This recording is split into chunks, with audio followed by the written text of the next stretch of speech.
할렐루야. 오늘도 수요 예배 가운데 참여하신 여러분에게 하나님의 은혜가 충만하시기를 바랍니다. 오늘 우리에게 주시는 하나님의 말씀은 창세기 18장 19절 한 절 말씀을 제가 봉독해 드리겠습니다.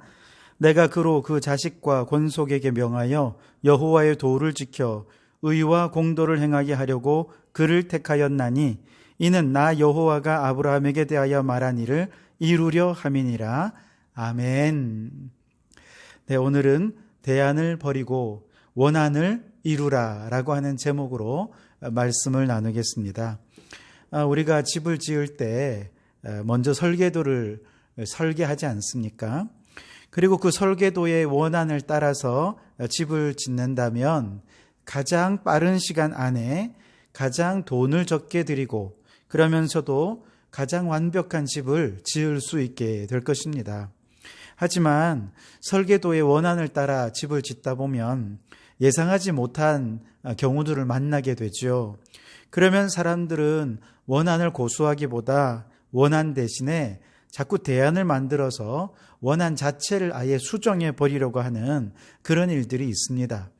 물론 부분적인 수정이야 늘 있는 일이고 얼마든지 가능하겠습니다만 문제는 설계도의 원안의 방향 그 자체를 아예 없었던 것으로 하고 다른 대안을 급히 그려서 설계도의 원안대로가 아니라 전혀 원안과는 상관없는 엉뚱한 집을 지으려 하는 것이죠.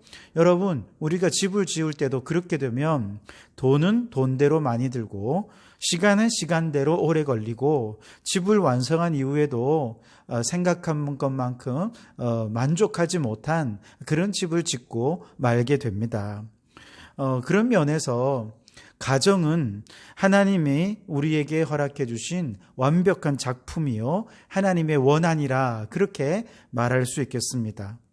즉 가정은 하나님께서 우리에게 주신 최고의 인생 설계도라 그렇게 말할 수 있습니다. 하지만 사람들은 이 가정이 불평하고 가정을 지키고 가정을 유지하기가 어렵다는 이유로 가장 좋은 하나님의 원안인 이 첫 설계도인 가정을 버리고 급히 설계도 자체를 수정을 해서 지금 당장 편리하고 좋고 지금 당장 만족할 만한 것에 집중하면서 자꾸 대안을 만들려고 한다는 것이죠. 하나님은 원안을 보여주셨지만 우리는 원안이 힘드니까 대안을 만들어 거기에 만족하려고 하지만 사실 이렇게 만든 대안은 결국 원안과 갈등 관계에 있게 되고 원안보다 못한 결론에 도달하는 경우들이 많다는 것이죠. 하나님께서 아브라함을 부르셨을 때 하나님께서 주신 원안은 뭐냐? 오늘 우리가 읽은 창세기 18장 19절의 말씀이 하나님께서 아브라함을 택하시고 아브라함을 부르신 목적, 이유, 원한이라는 것이죠. 다시 한번 읽어보면 내가 그로 그 자식과 권속에게 명하여 여호와의 도를 지켜 의와 공도를 행하게 하려고 그를 택하였나니 이는 나 여호와가 아브라함에게 대하여 말한 일을 이루려 함이니라. 다시 말해서 아브라함에게서 난 자가 대를 잇고 아브라함에게서 난 자가 가정을 이루어서 권속을 이루고 여호와의 도를 행하는 큰 민족을 이루게 한다. 이것이 하나님의 원안이었습니다. 그런데 아브라함은 자꾸 나이가 들죠. 아내 사라는 경수가 끊어집니다. 자식을 낳을 소망 자체가 아예 사라져버리자 아브라함은 원안을 포기하고 대안을 세웁니다. 첫 번째 대안은 충실한 하인인 엘리에셀을 상속자로 삼으려고 대안을 세우지만 하나님께서 안 된다고 가로막으셨습니다. 그래도 아들을 기대할 수 없자 기다리다 지친 아브라함은 여종 하갈에게서 아들 이스마엘을 낳아서 이스마엘을 대안으로 삼으려 하죠. 그러나 결국 대안이었던 이스마엘은 하나님의 원안이었던 이삭과 갈등 관계가 되고 말았습니다.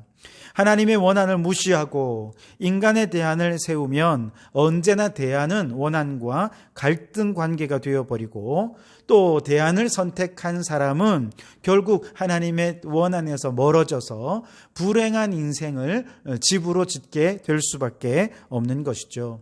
그래서 여러분, 우리는 하나님의 원한이 무엇인가 하는 것을 찾아서 그 원한을 끝까지 실현하는 자가 되어야 하겠는데, 바로 하나님께서 아브라함을 택하시고 아브라함을 부르실 때 원한, 그것은 바로 아브라함의 씨를 통해 가정을 이루고 그 믿음의 가정을 통해 여호와의 도를 지키는 큰 민족을 이루게 하는 것, 그러면서 자손 대대로 하나님의 도를 증거하게 하고 부모에게서 자녀에게, 그 자녀에게서 또 다른 자녀에게로 믿음을 전수함으로 천대까지 복을 누리는 가문을 이루게 하는 것, 이것이 하나님의 원한이었다는 것이죠.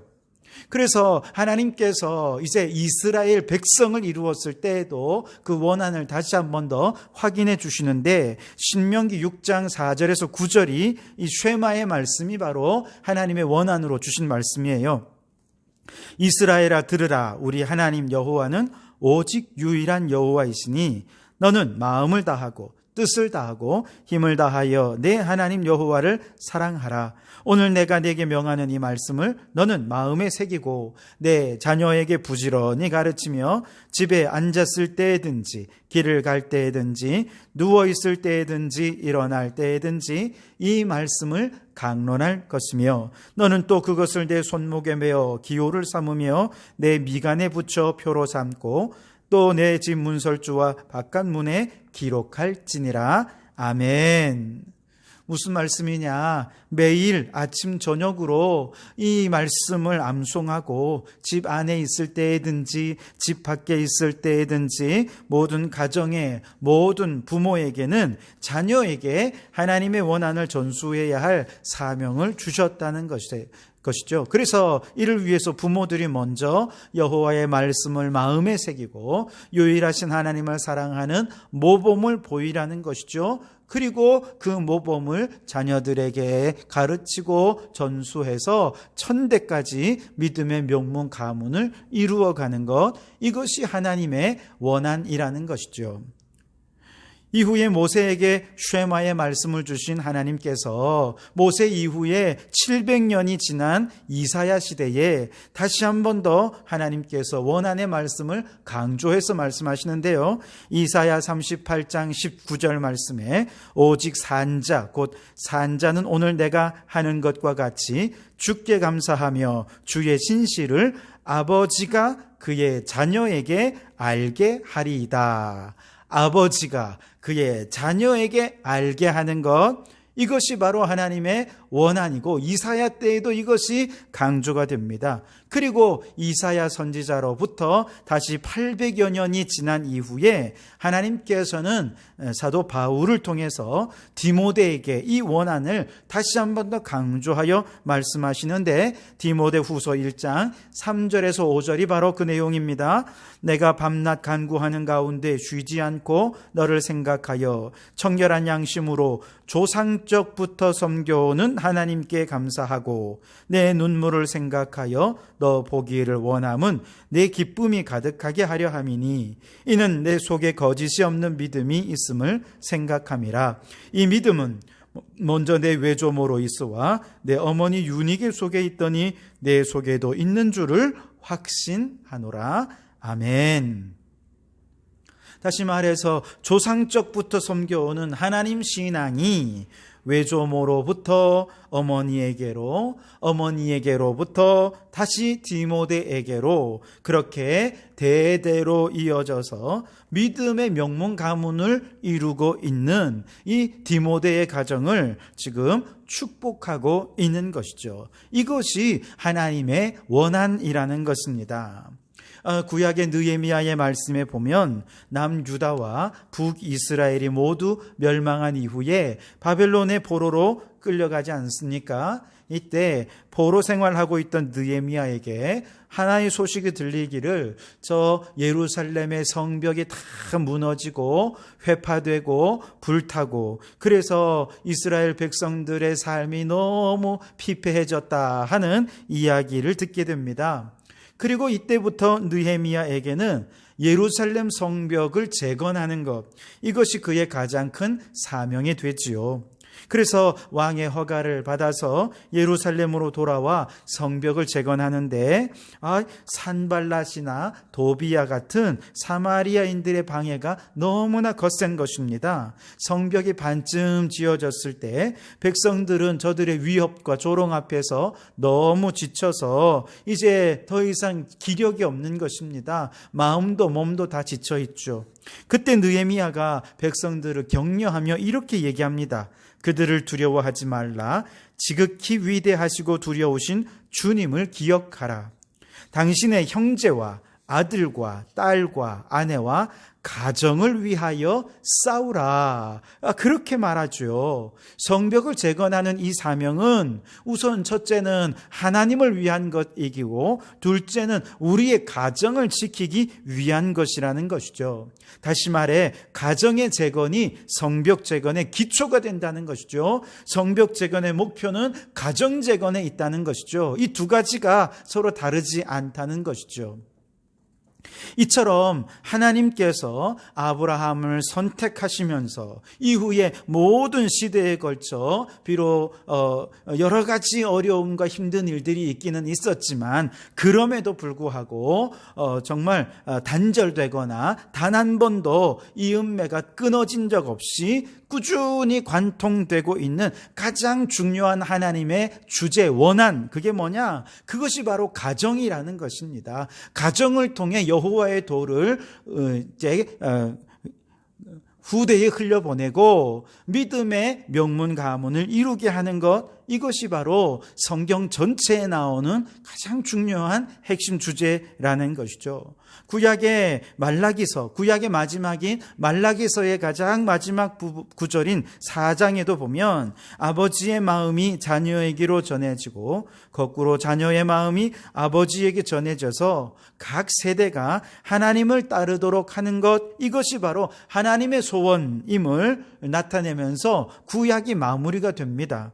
그리고 신약의 사건으로 넘어오면서 누가복음 1장 17절에서 예수님을 예비하는 사도 요한의 세례 요한이 이제 어떤 역할을 하느냐? 아버지의 마음을 자식에게로, 자식의 마음을 아버지에게로 돌아오게 하는 역할을 감당할 것, 이것을 예언하면서 이제 신약이 시작이 되는 것을 보게 됩니다.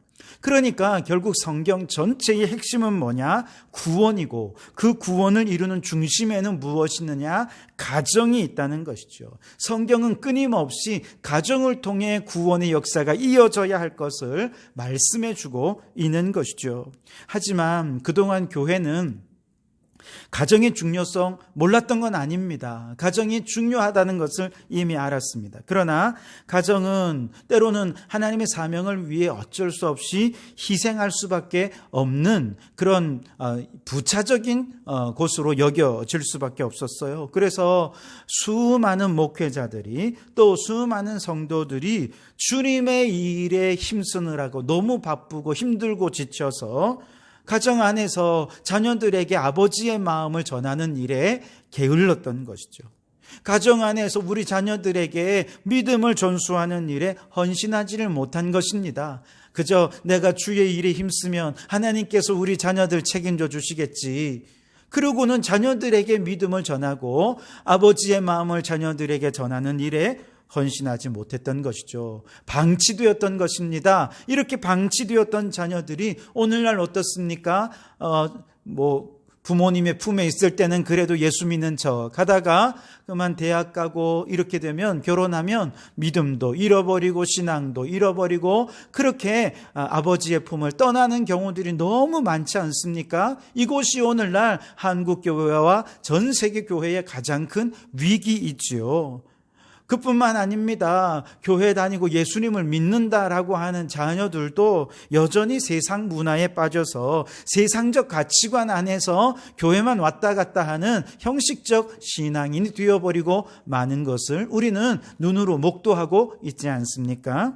여러분, 오늘 우리가 사는 이 시대는 그 어느 때보다 느헤미야가 말했던 것처럼 너희 형제와 자녀와 아내와 가정을 위해서 싸워야 할, 정말 치열하게 싸워야 할 때가 오늘 우리 시대인 거라 믿습니다.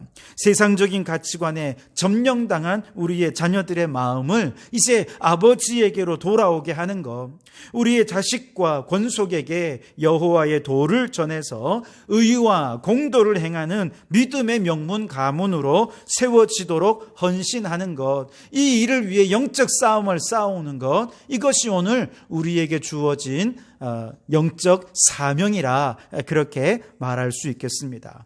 하지만 우리가 상대해야 할 이 세상의 문화는 너무나도 강력하고 전방위적으로 우리 아이들의 눈과 귀와 마음을 사로잡고 있어서 이건 보통 싸움이 아닙니다. 정말 엄청나게 치열한 싸움이 될 수밖에 없는 것이죠. 여호수아가 가나안을 정복하고 서로 이제 땅을 분배할 때 요셉 자손에게도 한 분깃의 땅을 분배해서 줍니다. 그러자 요셉의 자손들이 여호수아에게 따로 찾아와서 말을 합니다.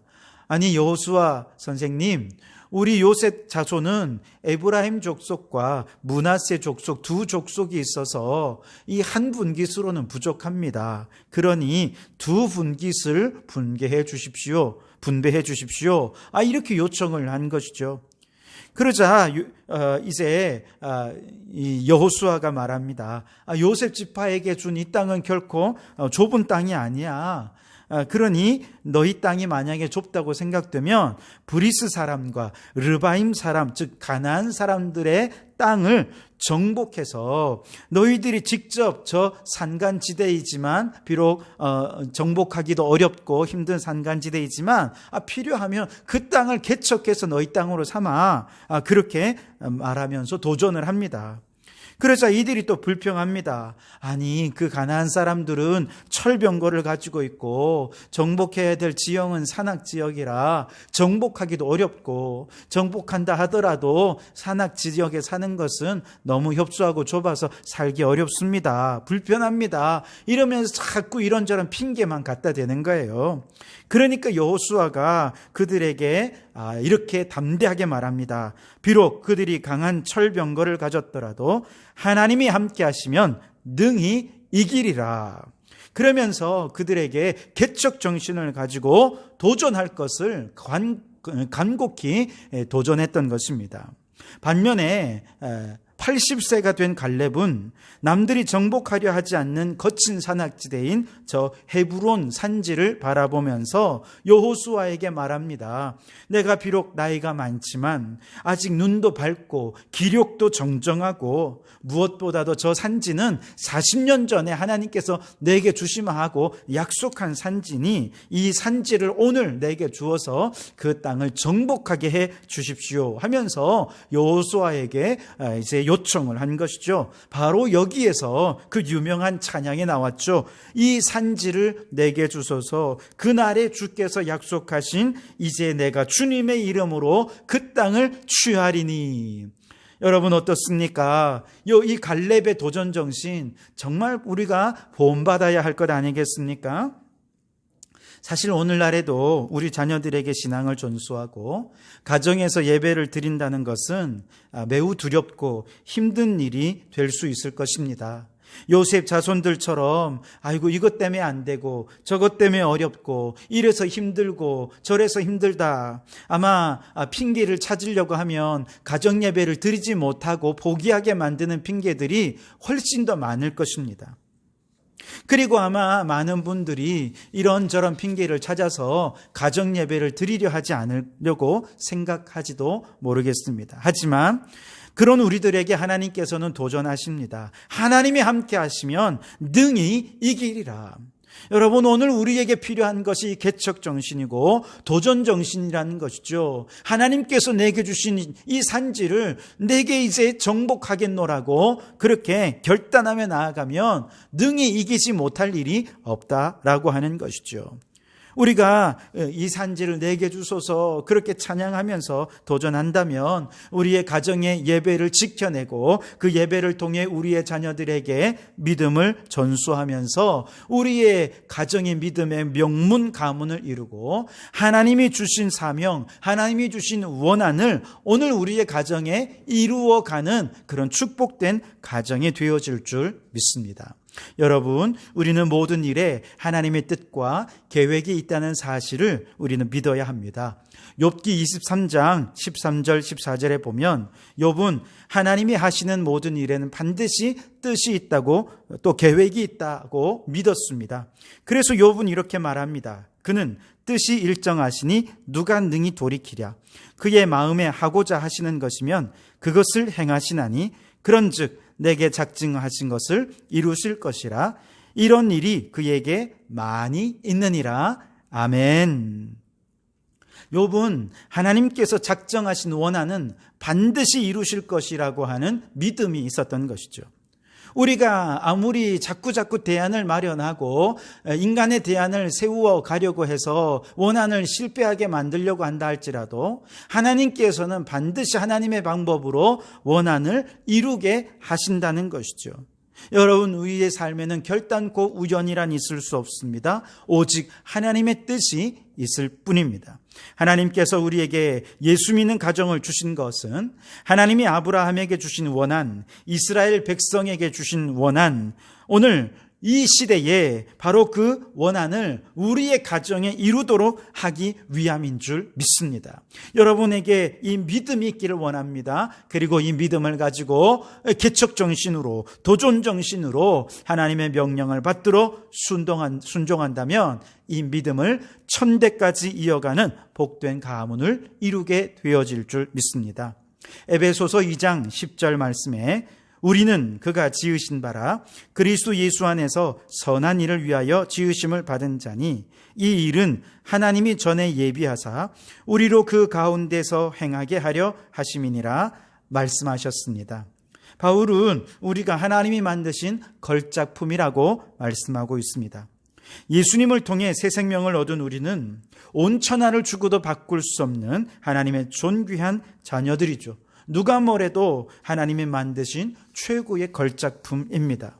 유명한 작곡가가 만든 음악이나 유명한 화가가 그린 그림은 모두 다 명작이 되는 것처럼 전능하신 창조주 하나님이 우리를 만드셨기에 우리 한 사람 한 사람의 인생은 하나님의 위대한 걸작품이지요. 만약에 우리가 우리 인생을 향한 하나님의 설계도대로 그 원한대로 우리의 인생을 지어가기 위하여 최선을 다한다면 아마 우리는 위대한 걸작품으로 끝까지 세워져 가게 될 것입니다. 그러나 인생을 살면서 말씀대로 살기 어렵노라고, 이 말씀대로 순종하기 어려워요 라고 말하면서 자꾸 인간적인 대안을 찾으려 한다면 하나님의 걸작품이 자꾸 그 위에 인간의 덧칠이 더해져서 작품이 망가져버릴 수밖에 없어요. 거기에다가 내가 자꾸 덧칠을 하면 하나님의 설계도가 가치가 떨어져 버릴 수밖에 없지 않겠습니까? 그래서 여러분, 우리는 원한을 버리고 대안을 찾는 인생이 아니라 하나님의 원한을 오늘 우리 시대 가운데 우리 가정에 이루어가는 이 일을 위해 헌신하면서 정말 인생의 멋진 걸작품으로 세워져 가고 지어지는 그런 여러분의 삶이 될 수 있게 되기를 바랍니다. 세상에는 세 가지 유형의 사람이 있다고 해요. 첫째는 그저 세상 흘러가는 대로 사는 사람이죠. 이 사람은 하나님의 진정한 인생의 의미와 가치에는 관심이 없어요. 그저 하나님이 원한에는 관심이 없고 그저 지금 좋으면 좋은 거예요. 내가 좋으면 좋은 거고 미래도 없고 나중도 없어요. 그냥 현재적이고 찰나적인 즐거움만 유일한 가치로 여기며 살아갔죠. 그러면 원한은 쉽게 훼손될 수밖에 없습니다. 둘째는 자기만을 위해 사는 사람이죠. 다른 사람은 안주에 없습니다. 모든 판단과 기준이 내가 중심이 되죠. 그러다 보면 우리의 자녀들의 앞날에 대해서, 자녀들의 미래에 대해서도 별로 관심을 갖지 않아요. 오늘 지금 내 인생이 얼마나 소중한가, 여기에만 관심을 갖게 되죠. 그러다 보면 하나님의 원한도 자꾸 덧칠이 될 수밖에 없는 것이죠. 그러나 셋째는 사명을 따라 사는 사람이 있습니다. 인생의 의미와 가치와 목적을 하나님이 정해주신 목적, 그 원안에 두고 사는 사람이죠. 그 사명을 따라 살고 사명을 따라 죽는 그의 인생이야말로 하나님의 원안을 그대로 이루어서 가장 아름다운 집을 짓는 사람이 될 것입니다. 자, 여러분은 어떤 인생의 집을 짓기 원하십니까? 여러분의 인생에 하나님이 만드신 최고의 설계도가 있다는 사실을 여러분 믿으십니까? 그 설계도의 핵심이 여러분의 가정을 통해 믿음을 전수하는 것이라는 사실을 믿으실 수 있기를 바랍니다. 이것이 성경 전체를 관통하는 핵심적인 주제입니다. 여러분, 이제 이번 주일부터 여러분 가정의 예배 사역이 시작이 될 것입니다. 아마 이 사역을 할 때에 여러 가지 어려움이 예상이 될 것입니다. 힘든 일들도 있을 것입니다. 너무 바빠서 예배 드릴 시간도 없을 것이고, 때로는 너무 피곤해서 가족들이 만날 시간도 없을지 모릅니다. 그러나 여러분, 아무리 어려워도 자꾸 원안에서 벗어나서 대안을 찾으려 하지 마십시오. 힘들어도 원안을 고수하고 원안을 이루기 위해, 성취하기 위해서 온 힘을 기울일 때 여러분의 가정이 믿음의 명문 가문으로 서가고 여러분의 인생이 가장 멋진 걸작품으로 세워져 가게 될 줄 믿습니다. 여러분의 가정으로부터 이제 멋진 하나님의 일들이 시작될 수 있기를 바랍니다. 위대한 일에 개척정신, 도정정신으로 끝까지 승리하여서 우리 성도교회 모든 성도들의 가정이 믿음의 명문 가문으로 세워질 수 있게 되기를 주님의 이름으로 축원합니다. 기도하겠습니다. 하나님 아버지, 우리에게 가정을 통한 신앙 전수라는 원안을 인생의 설계도로 허락해 주시니 감사합니다. 이 설계도를 따라 가정의 신앙 전수의 핵심 기관으로 세워지게 해 주시옵소서. 이제 이번 주일부터 가정예배를 시작합니다. 힘들고 어려워도 자꾸 인간적인 대안을 찾으려 하다가 하나님의 설계도를 망치지 말게 하여 주시고 하나님이 주신 원한대로 잘 실천해서 아름다운 인생의 집을 지어가는 걸작품이 되게 해 주옵소서. 성도들의 가정의 믿음의 명문 가문으로 세워지게 도와 주시옵소서. 예수님 이름으로 기도하옵나이다. 아멘.